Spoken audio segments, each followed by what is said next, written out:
Today, I'm going to show you exactly how to fix pixelated text in Photoshop, a really common problem that can make even a great design seem less professional.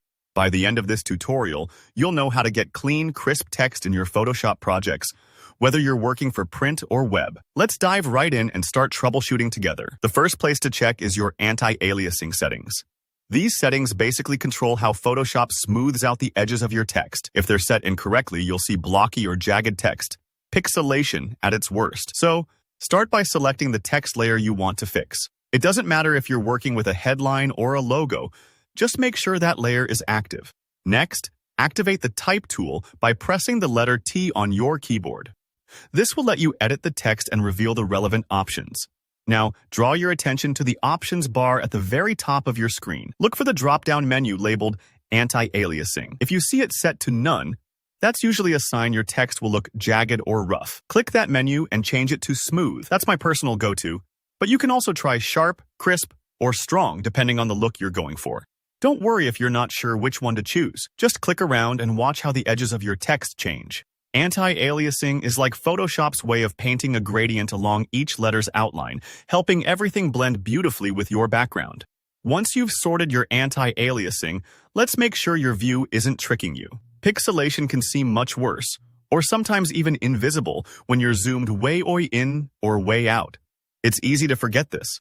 Press Ctrl+1 on Windows or CMD+1 on Mac to jump straight to 100% zoom. That way, you're seeing your text at actual size, exactly how it'll appear to your audience or in print. Sometimes, what seems like pixelation is just a preview glitch at the wrong zoom level, so you can breathe easy if it looks fine at 100%.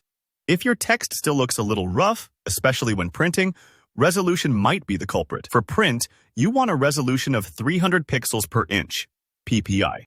That's the industry standard for sharp, professional results. For web, 72 ppi typically works, but if your document is small and your text is tiny, you might need a larger canvas to get more detail. To adjust resolution, go to Image at Image Size and carefully change the ppi. Be sure to do this early in your workflow. Boosting resolution after the fact doesn't magically add detail if you started too low. Another smart move is to create your document at a larger pixel size than you think you need. This gives Photoshop more digital real estate to render smooth curves and lines, especially if your design goes through a lot of edits. It's a bit like working on a big poster and then shrinking it down. Everything stays sharper. A few extra tips here before we wrap up. Avoid rasterizing your text layer unless you absolutely have to. Keeping your text live lets Photoshop handle all the smoothing and resizing for you.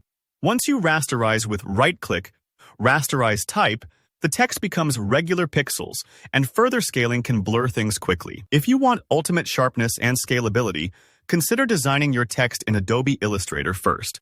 Illustrator uses vectors, which means you can resize your text infinitely with no loss in quality. Then, simply import your vector file right into Photoshop. Finally, a quick technical check. Make sure your graphics processor is enabled.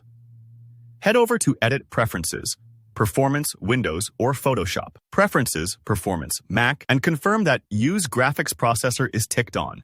This helps Photoshop render smoother previews and speeds up complex tasks. And there you have it. With these steps, your Photoshop text should look clean and professional, no matter the project. If this tutorial helped, please hit that like button.